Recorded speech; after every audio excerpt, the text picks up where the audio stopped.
Hey guys, it's Ben here with the Half Court Heave on YouTube. I'm here with my hosts Isaac and Arjun. This is our playoff play-in special. I think we'll have many more topics talking about the playoffs and many more episodes talking about the playoffs during them. But this will be out to you on a Tuesday right before the first play-in matches. And that's basically all we are talking about today is the NBA playoffs. Of course, the NHL playoffs are happening right now, but who cares about hockey?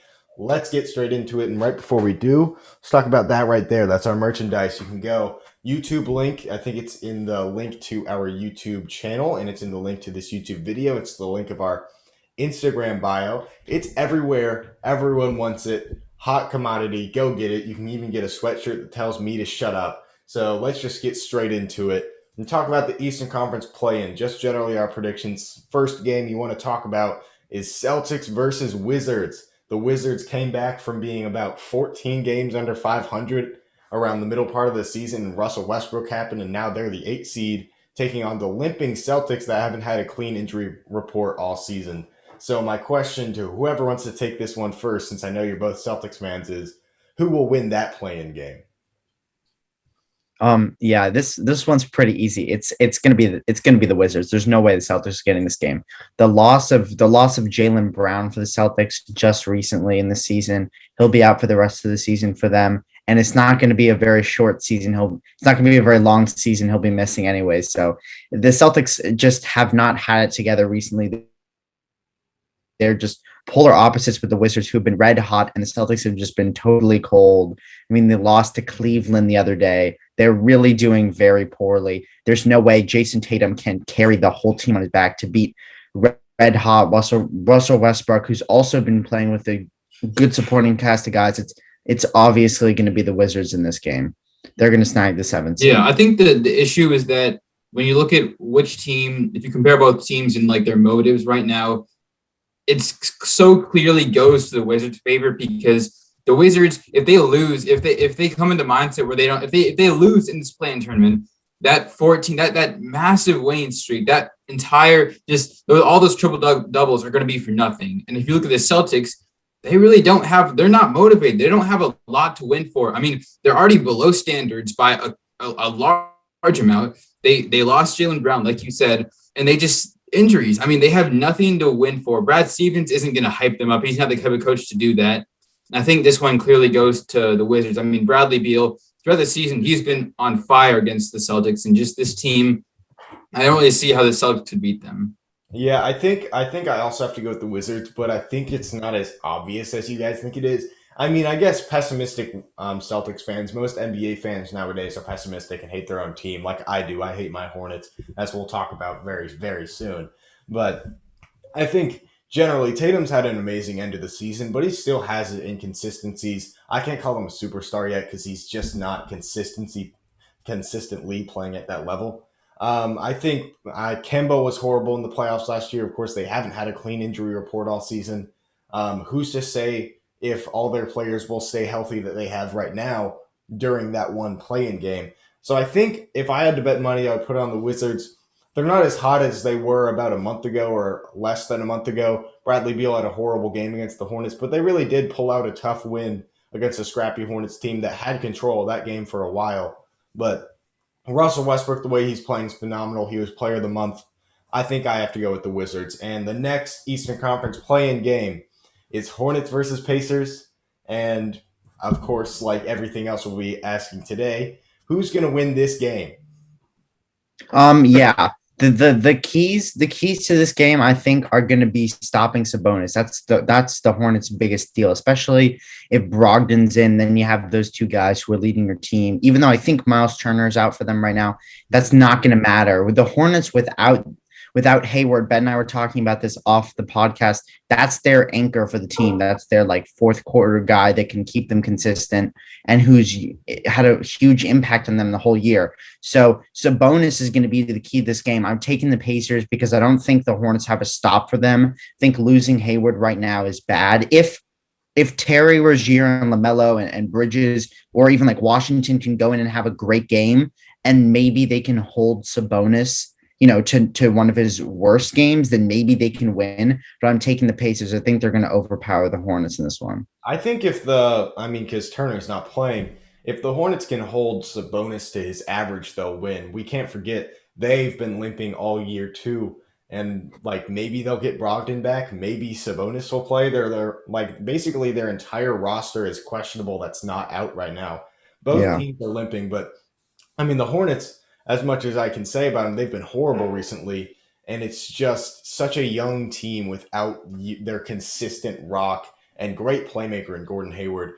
And a team that was breaking records statistically in the fourth quarter is probably one of the worst, if not the worst, in the fourth quarter nowadays.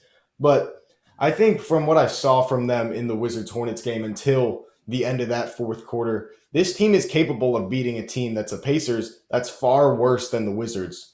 And I mean, Sabonis, the thing is when you talk about a good big playing the Hornets is, oh, they're going to dominate. Sabonis has been held to his averages against the Hornets this season. That's why they won the season series against the Pacers. So generally, if I had to pick one, I think if you're going off consistency, I'm going to go with the Pacers. They're the more safe bet.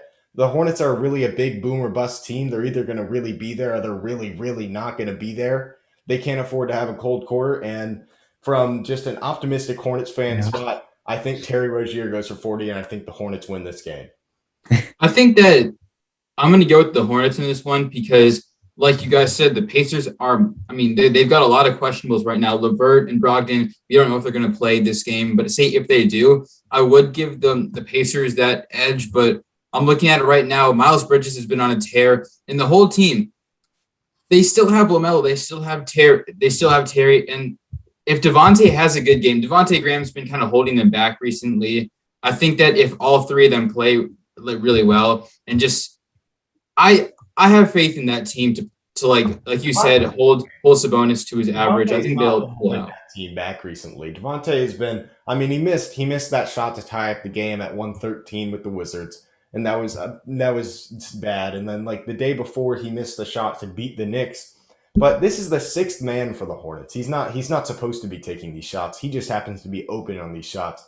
He's been excellent off the bench for them, and I don't think it's something to criticize him for. I think if the Hornets are going to win this game, then their biggest inconsistencies on the team are PJ Washington, LaMelo Ball since his injury, and a little bit of Terry Rozier. If two of those three guys can be at their fullest and be truly what they can be for this one game, they'll win this game. No question. Yeah. And also to turn to the 8th seed, I think whether it's the Pacers or the Hornets, I want to have some faith in the Celtics if they end up losing against Washington, but I think that they are not making it to the playoffs this year. As much as I'd love to see them in the playoffs, I think either whether it will be the Pacers or the Hornets, they're going to take the Celtics and they're going to grab the 8th seed. I think that's inevitable. Well, yeah, okay. The next thing we want to talk about is the final play-in matchup of the Eastern Conference, which would be just make it brief, which is for everyone. I'll start off mine, which is Hornets versus the Celtics. Winner gets the 8th seed. Winner plays the Sixers. And I think if the Hornets were to make it this far, I wanted them to get the 8th seed so badly because I wanted them to play the Celtics. Celtics have no heart. They have no team. They have no coach that can bring the heart into a team with no heart. And they don't have, probably you could say, is their best player this year because of consistency in Jaylen Brown. So I think if they did meet in the second round of the play-in tournament, I got the Hornets. Yeah. I think that for me, what I'm going with is I think it's going to be the Wizards and it's going to be the Hornets. I think in any case, the Wizards look to be the red hot team. I'm going to have them coming out of the play-in tournament. I think that there's none of those three other teams really match their intensity and their will, and just the recent play that all goes to the Wizards right now. Yeah. Also, it's like Ben also made a good point, is like the Celtics are the team that has lowered their expectations. I mean, you could say the same for the Pacers, but the other two teams with the Hornets, and the Wizards, they have the motivation. They have worked their way up to get to the chance to get into the playoffs. The Celtics have totally fallen from where we expected them to be. They have no motivation to do anything just to get swept by the Nets or something like that. So it's like for them, or by the Sixers, for them, it's like they have no motivation at this point. Tatum's going to have to carry them on their back. and I don't have faith in them, whoever they play in either of the two games. But the next thing I want to talk about is the Western Conference play-in, and the first thing, of course, the first game that there will be, I think it'll probably be the nighttime game because I think it'll be the most watched game of the NBA season until the NBA Finals, depending on who plays in it. But that is Lakers versus Warriors. Who you got in the one-game matchup, Arjun? I've got the Lakers for this one. I've got the Lakers because AD has found his rhythm. He's starting to play well again, and LeBron is back. There's just it's simple. It's simple. The answer is simple to me. It's just the fact that how Steph Curry is a great player. He's a great player, but I just don't see them beating the Lakers right now. I think that I obviously got the Lakers, but I think it's not a completely horrible question. I know Oubre's out, but with how Stephen Curry is playing, you can't doubt him out of any single game. I mean, if the Warriors came out and won this game by 10, I wouldn't be shocked out of my mind because he's been playing ridiculous recently. You saw what Dylan Brooks did to him, but I'm going to take the Lakers. The Warriors have a great defense. They have a surprisingly good defense this year. Draymond Green will do a fine job when he's guarding Anthony Davis or LeBron James, but generally their big men will not be stopped by the Warriors' small ball lineup. And AD, just got to say, he's not found his rhythm, really. He put up 14 points in their last game that they just played. But, Isaac, who you got in this game? I'm going to take the Warriors. I think they're clicking at the right time. They're getting hot. Steph, of course, has been, the Steph that we've seen for the last third of the season, which has just been MVP level Stephen Curry. And I think they're clicking. Like you said, the Lakers have been incredibly injured.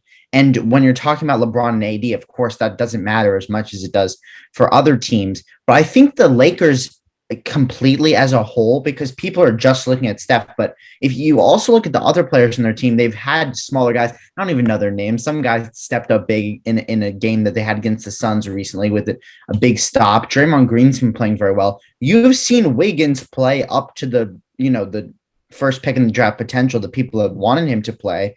I'm taking them because, again, we've said this with the Eastern Conference, they've worked their way up there. The Lakers have fallen, just like the Celtics. Now, the Lakers have a legitimate chance to go very far in this playoffs, but I'm going to take the Warriors. I think they have it in them to get one game. Regardless, I think both of these teams are making it out of the plan into the playoffs. I don't think the Grizzlies or the Spurs have enough to stop whichever team goes down to them. I think the two biggest things that I haven't stated already, which is, like I already said, like the Lakers bigs. Obviously, the Lakers bigs will steamroll the Warriors in the game. But, I mean, LeBron is clearly 100%. We saw him grabbing lobs in his first game back from his ankle injury. He's obviously just fibbing, like I said he was, and like most people said he was. But I think besides him being 100%, this game is at Staples Center, and when Steph can score, the Warriors have great defenders on their team. Like they have not Jordan Poole. They have like Juan Toscano-Anderson. He's been a really good defender. And like other than Stephen Curry, Wiggins can sometimes score. Jordan Poole can either score a lot or score about 6 points. I think it's going to be Steph can score, and really no one else really can. I don't see them winning this game, but. Before you go on, I wanted to mention that I think that this Lakers team really has caught up to their current level of play, because before you mentioned AD had a 14-point per game. He had a 14-point game, but before that he had 28, 20, 42, and 36. So he's gotten ready. That team, anytime you have LeBron on that team, there's going to be no lack of motivation to win. I think anytime you have those two players, there's always going to be a want to make it to the playoffs, to win another championship. But the next and less exciting play-in game we want to talk about is Grizzlies versus Spurs. Who do you have in this matchup, Isaac? Yeah, I like Pop a lot. I think this is the Grizzlies. The Spurs have had just a kind of mediocre season. And I think the Grizzlies overall have just played a lot better. the key for the Spurs is to stop Valanciunas. He's averaging something like 13 rebounds, 17 points, something around there right now. He's having a very good season. So Valanciunas is going to be the key for them because they don't really have a center that can stand up to him in the way that you'd want, I'd say, in the playing game. So I'm taking the Grizzlies. I don't think it's going to matter, though. They're not making it out of this game, but I'm taking the Grizzlies over the Spurs. I have the Spurs in this, and I know they've been on kind of a downtrot recently. I mean, their starting lineup lost to the Suns bench and Mikal Bridges the other day. But I mean, I think Popovich will win the coaching battle like he has every other game in his career. He's going to win this coaching battle, and I think it'll be a close game. And I think in a close game, you look at the Grizzlies, who are a young team, and they show they're a young team. And you look at a Popovich coach team, which is a young team. They have DeJounte Murray, Derek White, Jakob Poeltl, a team that's very young, but they have this coach that is the greatest coach in NBA history. But you talked about Jonas Valanciunas, and that's completely not true. They have Jakob Poeltl, where he's not really good at much else, but he is a great interior defender. And I actually wrote this down, is that he will be providing a great presence in stopping Jonas Valanciunas, and he's probably not going to get so many buckets like he did against the Warriors the other day when they go against this Spurs team. But I mean, simply just I want to make this quick. Just the last thing is Ja Morant's really not that good. I think he's really overrated. I think he put up like 33% shooting against the Warriors. He had 16 points, 18 points. I can't remember. He's really not that good. He could step up and be that X factor in this game, but there's no telling that he's going to do that. And I mean, Jaren Jackson Jr. and Dylan Brooks, they're all wildly inconsistent because they're a young team led by young guys. So I don't know what their future is in the playing tournament. I think I'll have to give this one to the Grizzlies because they have the 2-1 advantage from the regular season, and they also haven't been healthy. They have not been healthy during the season. They just got Jaren Jackson back, and then the Spurs, who are lacking Derek White right now. So just the injuries are telling me that the Grizzlies are going to pull out. And I think that although you mentioned it, I think Ja Morant's overrated. People overrate him, but he's still leading this team. He's still a team leader. And I have faith in him. I think that he and that team will win this game. There's only so much Popovich can do in one. I trust a team led by DeMar DeRozan over a 7-game series. A team led by Greg Popovich and DeMar DeRozan a lot more than a team led by Ja Morant. That doesn't matter. I think that the Grizzlies still have a better overall team than them in terms of it when they have their full squad, and they have that right now. They've dominated the Spurs, not dominated, but they've won the matchup. And I think it could go to the Spurs, of course. It could obviously go to the Spurs. I'm not counting them out, but I think that the Grizzlies have this one. Yeah, it's gonna be a close game. Look, to move on quickly to who we think will take the 8th seed. Ben, who do you think is going to take the 8th spot? The 8th spot in the Western Conference, and this goes down to, in my opinion, the Warriors and the Spurs. It'll be the Warriors. I don't see the Warriors coming out. I think whoever loses the 7 versus 8 seed game is going to get the 8th seed. I think those are the two top-heavy, better teams than the teams below them. I think if it's the Grizzlies, they could beat them. But Dylan Brooks already displayed the best defense you could possibly put on Stephen Curry while not being one of the top defenders in the league. And neither of these teams has a great guard defender. So I have the Warriors going to the 8th seed. Yeah, I'd also have them. I think that obviously Steph Curry can make things happen, and I think that they really stepped up in terms of like we didn't think that Andrew Wiggins before had been a defensive liability, but now he's really improved. And I think that although they lack depth, they've always lacked that depth. They've had new guys like you mentioned before, Juan Toscano-Anderson, who come in and who fill their roles. But yeah, I don't think it's enough to make it to the 7th seed. Yeah, I have to agree. Okay. The next topic, this is a big one. This is a big matchup here. I'm not sure who expected this from the beginning of the season. We got the Knicks versus the Hawks. Ben, what's your prediction for that playoff series? We talked about this like 2 weeks ago, and I think my opinion really hasn't changed all that much. I think I've swayed a little bit more in the Hawks direction, but I think it's going to 7. I think it'll be a toss-up. I think it'll be a great series. Of course, Nate McMillan's a horrible playoff coach. He's proven that time and time again. He gets swept year after year after year. But this Hawks team's better than last year's Pacers team all around. They have a way deeper team. They have a way better team. They have a better star. I mean, Trey's obviously better than Sabonis. But, I mean, Julius Randle, of course, he has feasted on this Hawks team all year, and they really have no answer for him. Trae Young, of course, can turn on. He can turn on at any moment. He can be great at any moment, just like Julius Randle can. But I think generally the not having an answer for Julius Randle will be the downfall of the Hawks. And if I had to choose who wins this toss-up, I have to go with the Knicks. Yeah. Also, I think this is Trae Young's chance to prove himself. On this show, all three of us at some point have, rubbed his name in the dirt at one point or another. But I think this is his chance to prove he can play well in the playoffs. And I think I'm going to side with the Knicks because although I think coaching will be a big thing. A lot of people doubted Tibbs this year, with his distribution of minutes to playing RJ a lot and Randall, but he has been an incredible coach, and we know he can get it done in the playoffs. So I think they have better depth. I think all their guys are clicking at the right time, which is really important when you go into a really close playoff series like this. For the Hawks, you look at Trae Young to keep doing what he's doing, but you also want to look at Bogdanovich, I think, because he's had some games where he's put up incredible numbers. He has not as much recently, but if he can have a couple of those really good games or Capella, then they can beat the Knicks. But I'm still taking the Knicks because I think for coaching, they have a better team, and Randall has just been better this whole year. Yeah, and I think the Knicks, they did a really good job at building this team, and I think it was an incidental job. I don't think they planned to be this good, but they built this team really with a lot of veterans, and like Reggie Bullock's turned into a beast. I mean, Nerlens Noel, these guys have been through the dirt before. They've played basketball before, maybe not at an elite level, maybe not at a super high level, but these guys have been in the league before. And I think most of their team that isn't like all their young guys have been in a playoff experience or some sort of big game before. The Hawks really haven't. Hawks haven't had any playoff experience in their starting five. I mean, Clint Capella's been there, but he really wasn't a big factor.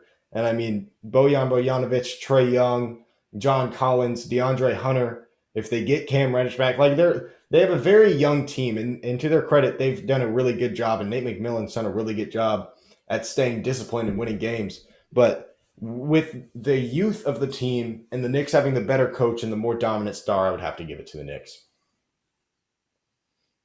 Yeah.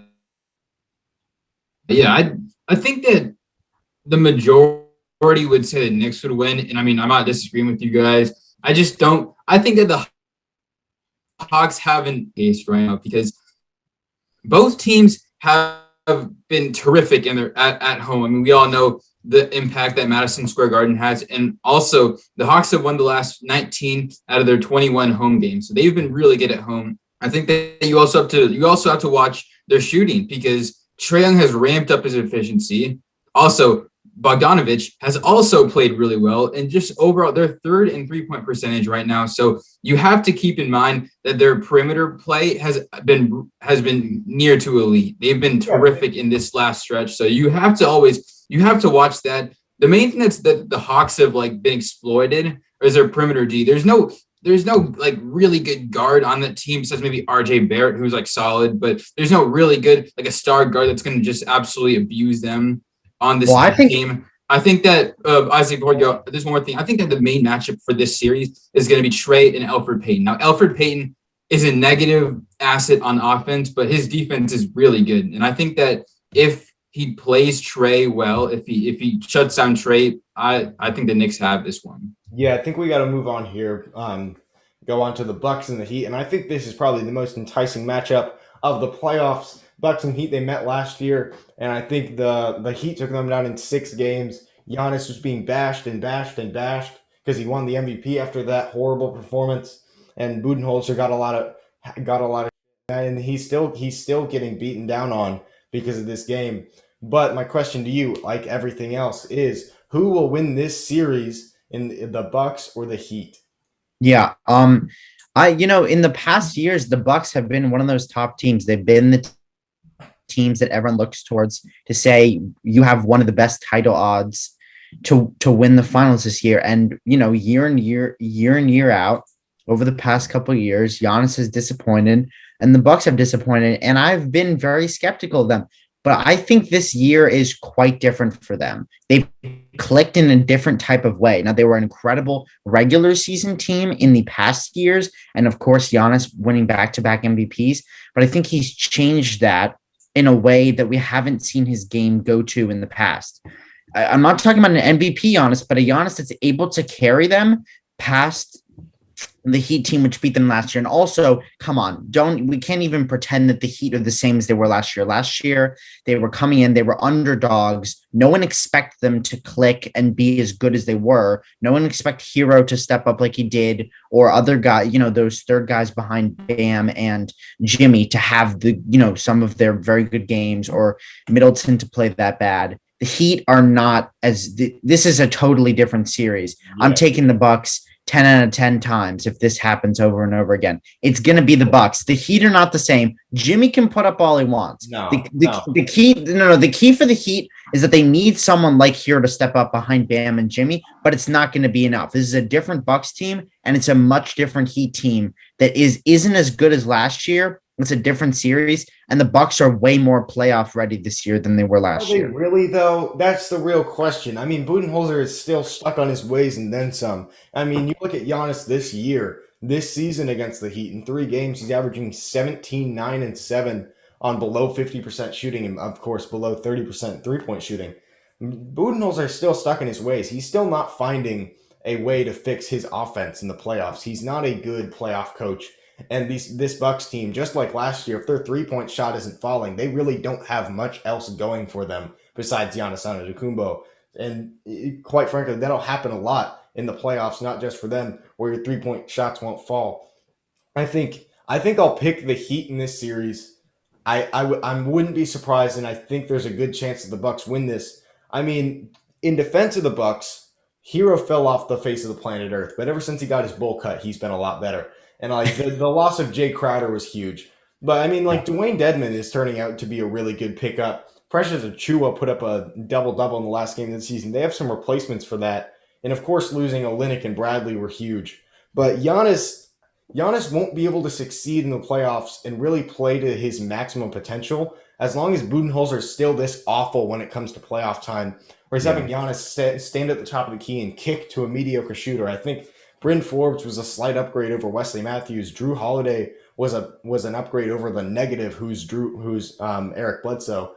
So I think generally the Bucks got better, but the Heat still have their 1 through 5 wing defenders who can shut down Giannis in the playoffs because of how Budenholzer runs his offense. And I think I have to go with the Heat in this series, as much as I hate picking them and as much as I hate them.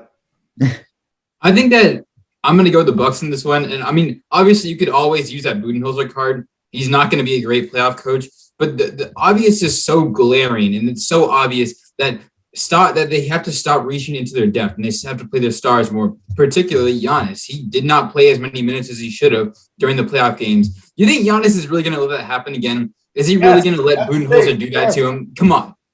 He's been through this already. This is he knows. I'm willing to bet that Giannis is going to say, you know what, screw you, Budenholzer. I'm going to play my minutes. I'm going to do what I have to do to win. It's like giving him 30 a night every night, and Giannis wasn't allowed to guard him. Budenholzer said that he wasn't going to guard him, so Giannis just didn't guard him. That's what I don't like about Giannis. He's too nice of a guy. He's not going to say no. Budenholzer's going to run him 28 minutes a game in the playoffs again. It's going to be disgusting. Okay, say that happens. I'm not saying he's going to say that, but let's be real. By this point in time, Giannis is probably pretty fed up. He needs to make it to the playoffs. He needs to at least make a deep run. I think that I'm taking the Bucks in this one because Tyler Hero is too focused on his cereal right now. They have no Victor Oladipo. Chances are they're not going to have Dragic. Keep in mind, Dragic was the guy. He was the spark on this Heat team last year. This guy would be dropping 25 out of nowhere. He'd be lighting teams up in the playoffs. And they have Also, I have to add that if the Heat do win, this is really bad for Giannis. I mean, you're looking someone who's coming off of 2 MVPs who's hasn't been successful in the playoffs for his entire career. That is a really bad look for him. The Bucks are starting to be worried, you're worried for their star guy, and that is really not a good look for him. This is his season for a lot of players, but especially for Giannis to prove that he can do anything in the playoffs, and he needs to win this series. It's not him that's the problem. He is being held back not only minutes wise but system wise by Mike Budenholzer, and I think obviously the Bucks. I think I've caught on to that. They didn't really have a fighter guy last year. They didn't have a guy who's willing to get on the ground for that ball, who's willing to go nose to nose with another player. And they have two of those this year with Bobby Portis and PJ Tucker. They're always ready to get in there. And I mean, PJ Tucker's a phenomenal defender like he was last year, and he doesn't have to have as much of a big man role as he did last year. So obviously, if I had to pick, I think it's also going to be like a 7-game series. But if I had to pick right now, I'm not so confident in the Bucks. Maybe I would pick the Bucks. I don't know, though, because Budenholzer always destroys Giannis and destroys his own team. But the next thing I want to talk about is wait. Oh, yeah, actually, go ahead. Let's go on to the Western Conference, which is Nuggets versus Blazers. This is the 3 and the 6 matchup, as the Nuggets tried as hard as they could to avoid the 3 seed, thinking LeBron would get it, but instead they get the 42-win house guys, the Trailblazers. And generally, my question to you, Arjun, is, like everything else, who's going to win this series? You know, I was leaning in the Nuggets' favor the way Jokic was playing, but honestly, I think I'm going to have to go with the Blazers in this one because last year, Jamal Murray was the one, not Jokic. Jokic was playing well in the bubble, but Jamal Murray was the one who was stepping up, who was dropping buckets. He was the one who pushed them to the conference finals. They don't have that guy anymore. They don't have that piece. They also lost a lot of depth. Well, not a lot, but they lost a couple of players that were vital. And they also they're going up against a Blazers team that has such a shooting threat right now. They've got 7 guys over 10 points per game. And Dame is not faltered in the playoffs. He's not some amazing playoff performer, but he's also held his weight in the playoffs. I think that if they're clicking well, if they're all shooting, if they're not having terrible shooting performances, I think they'll definitely win. Well, the thing is, Arjun, OGs remember bubble time, my big old rant about the Trailblazers, how good they are. I've lost all faith in playoff Damian Lillard. He's had a couple good series in his career, and those are the ones people remember, but he's very, very inconsistent when it comes to showing up in playoff time. Doesn't do it very often. He averages 23 points per game on bad efficiency often in the playoffs. And I mean, this team, it's probably the most complete team he's ever had, but the Nuggets have really filled in their depth that I had concerns with earlier. I mean, they're 13 and 6 without Jamal Murray, and they have a higher win percentage without him. And you want to know why that's happening? Because Michael Porter Jr., he's averaging 24 points per game on 55, 47, 83 splits. He's absolutely ridiculous. 6'10", he can get a shot up over anybody. And I mean, Facundo Campazzo, they traded for Aaron Gordon and gave up no rotational pieces. Yeah. I think it's just absolutely amazing how they filled in the gap that they lost this offseason. They also got Austin Rivers, who's been a great piece for them. So I have to go with the Nuggets here, and I don't think it'll be a fairly close series. I think it'll go to 5 or 6 games.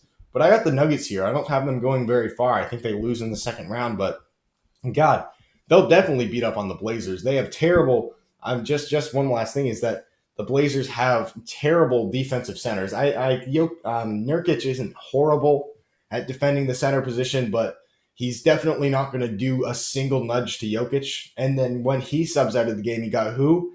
Enes Kanter and Harry Giles, 2 terrible defensive centers. Jokic is going to steamroll them, and he was the main thing. Jamal Murray was the big improvement last year that made them take a step up. But Jokic played like what Jokic is playing like right now in the playoffs. I think he'll do that again and elevate himself again in the playoff time. I was leaning towards picking the Blazers in this one, and I disagree with you, Ben, because I do think this game is a potential one that will go to 7 games. I'm gonna take the Nuggets because I have to agree with you. I don't think the Blazers have the firepower to beat them, even though they've lost Jamal Murray. You've seen them, even that's regular season, but still they have done astoundingly even better, not just good, but better without Jamal Murray. And this is MVP Jokic, the best we've ever seen him. They have a very complete team. Michael Porter Jr. is playing very well. And then you look at the Blazers side and you're kind of coming up empty. I mean, they haven't had a disappointing year, but I don't think Damon CJ can stand up to him. I think they can take it far to 7 games and they can potentially win, but I just don't think they have. I don't think they have what it takes to beat them in a 7-game series. And you're totally right, Ben. They have Enes Kanter who's putting up decent numbers and Nurkic, but no one is stopping Jokic on that team, even slightly, even a little bit. Here's my thing about that series. It's that I don't think there's any team any player that can really shut down Jokic. And the psychology for the Blazers right now is, okay, Jokic is going to get his triple-double. He's going to get those points, regardless of what defenders we have in the paint. So let that happen. If we focus all our efforts on stopping Jokic, we're going to get burned out. So honestly, it's that bad perimeter defense isn't going to affect them that much versus if they had good perimeter defense. Jokic is still going to feast.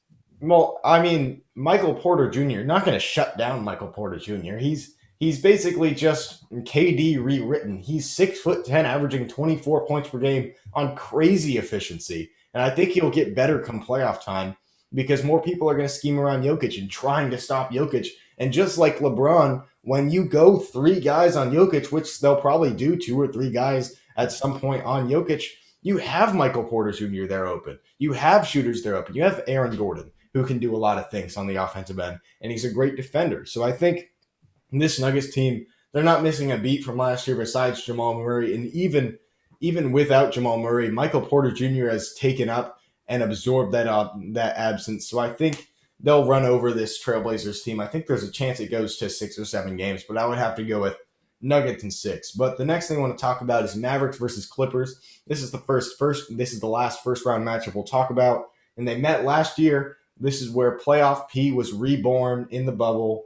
And I guess, Isaac, you can take this one first. Yeah, this one is obvious to me. I think we've had a lot of discussion for the other ones. This one is obvious. This one is clearly the Clippers.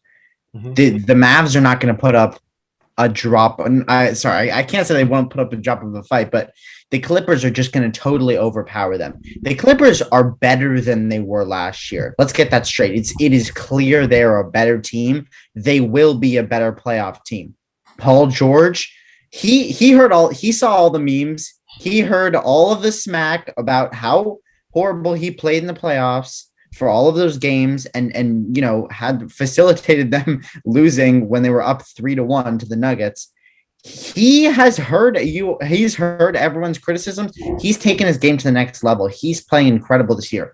And Kawhi both. And their team has clicked a lot better.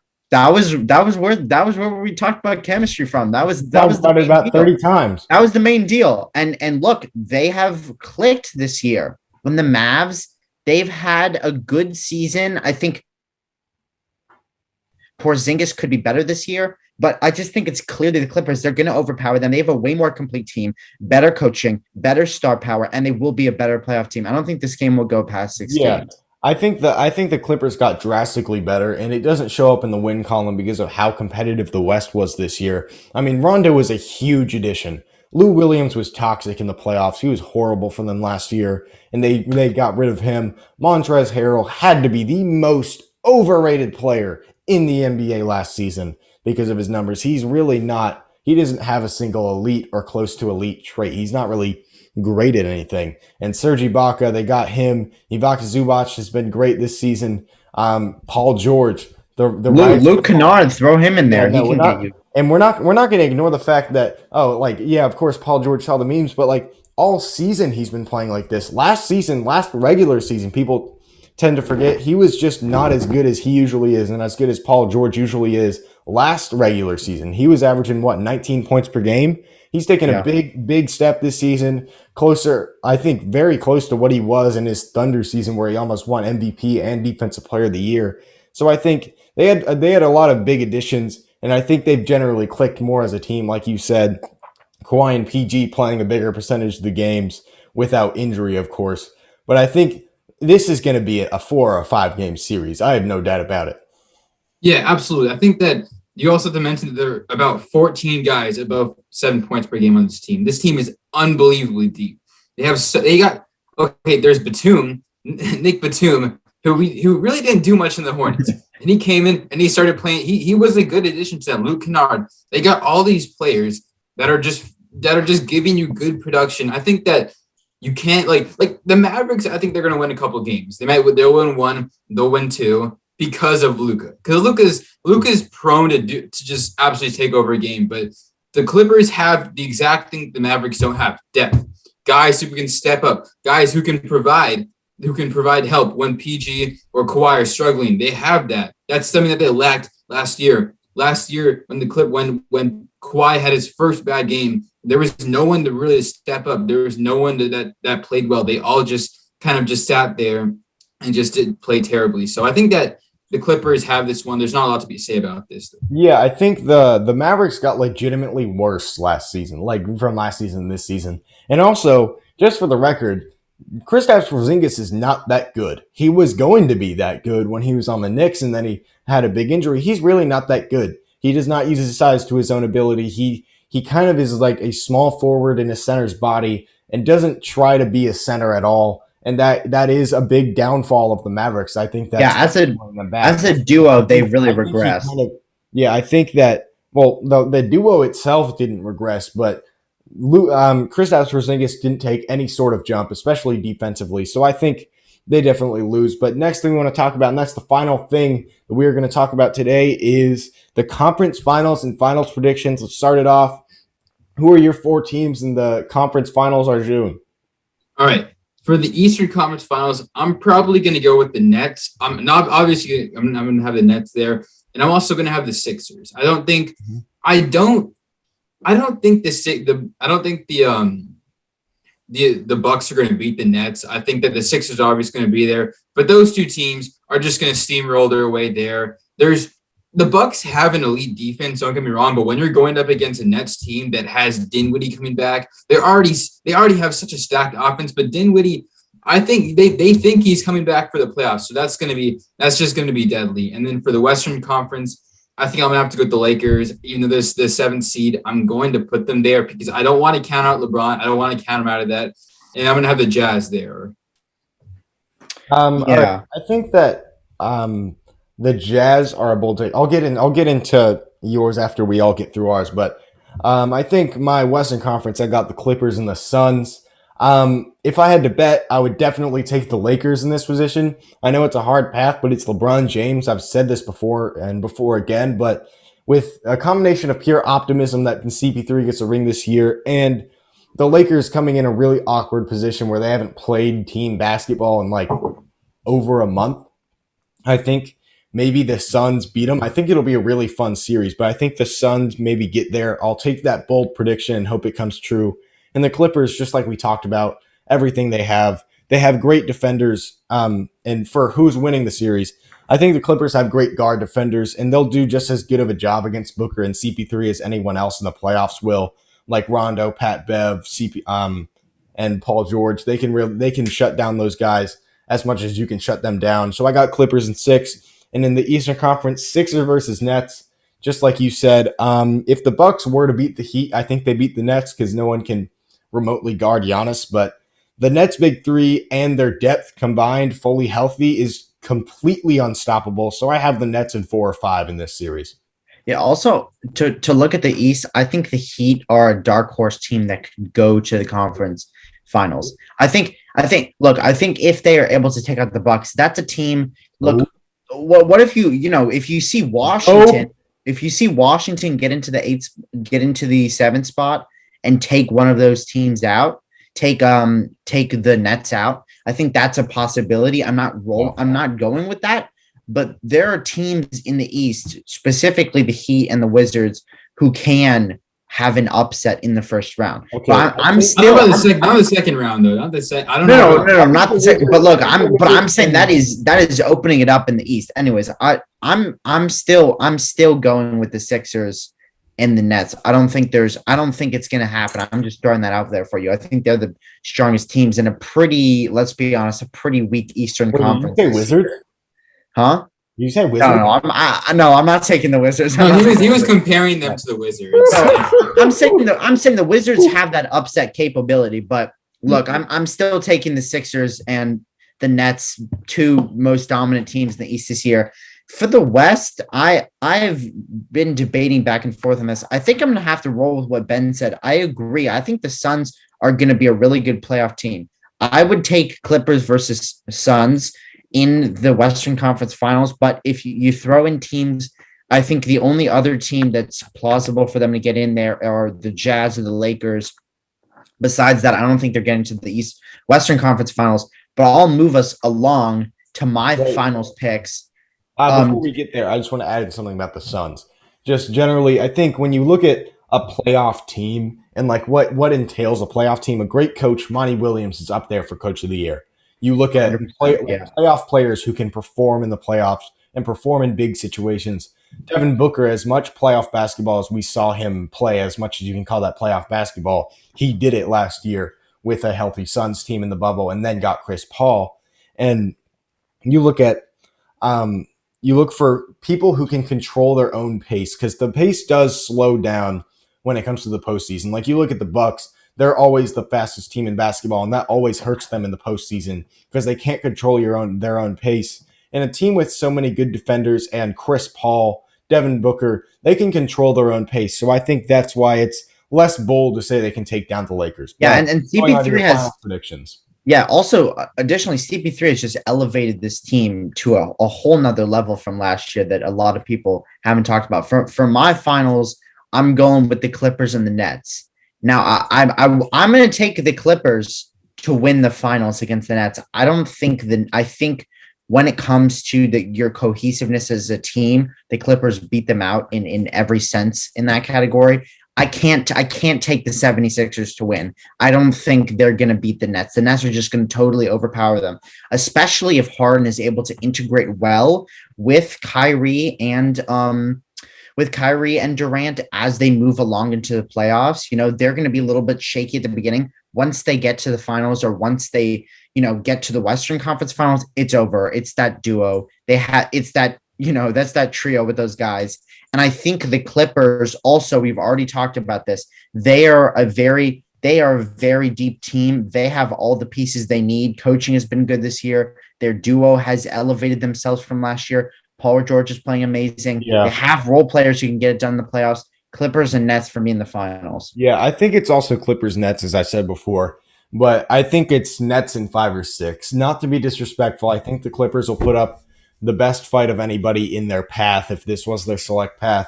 But Nets in 6, no one's outscoring the Nets 4 times. I think they'll take a game or 2, but you're not going to outscore this big 3 4 different times, especially with the depth they have. Like if you saw that play of the year they picked up Mike James. I think he was playing in Europe or maybe just chilling around. Blake Griffin, who completely finessed the Pistons. And they have Nicholas Claxton, who's a defensive he's a super underrated defender. So I think this team, the big 3 plus its depth, you're not ever going to outscore that 4 times in one 7-game series. So I have to go with the Nets in 5 or 6. Yeah, absolutely. I think it's going to be the Lakers versus the Nets because I'm still on the LeBron. I'm still going with LeBron, but I think that the Nets are going to win this one in 6, maybe even 7. But I think 6 is going to be the one. It's just like you guys said, the main problem started out with defense. They kind of fixed that, and then it kind of went to bench depth. And look at that. They got Nicholas Claxton. They got these players that kind of showed up. They're always going to be a really consistent team, even if like Kyrie, even if one of those guys are not playing well, you just have so many players that can really step up. And like you said, no one's going to outscore them. They're such a dominant team. Now that they're getting Dinwiddie back, who could be like an 18-point per game scorer, it's not even fair.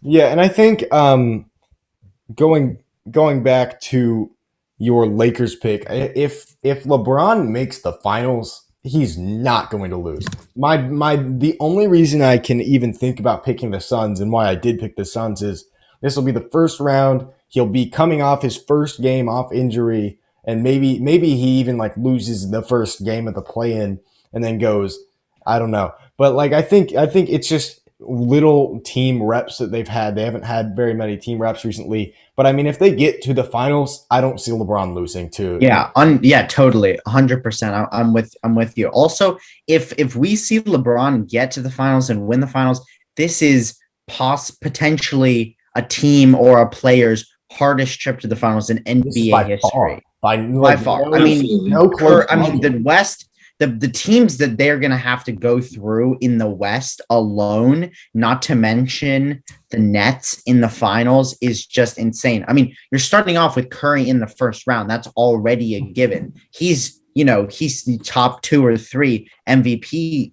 picks this season. That would just be an incredible feat for LeBron to do that. And I'm with you, Arjun. If the Lakers can get there and beat the Clippers, they are going to beat the Nets because the pure will of LeBron at that point, he had to be clicking with AD. Hopefully Drummond isn't fucking them over. So, I would take him over the Nets in that situation. I don't know if he can do it, but if he does, that is historic NBA playoff game. I mean, the path that he would have to win that ring is something that no other player has had. But that'll be it for us today. I got to go catch my Hurricanes playing playoff hockey. Hopefully my Hornets can be playing playoff basketball, but who knows? We've already been through this before.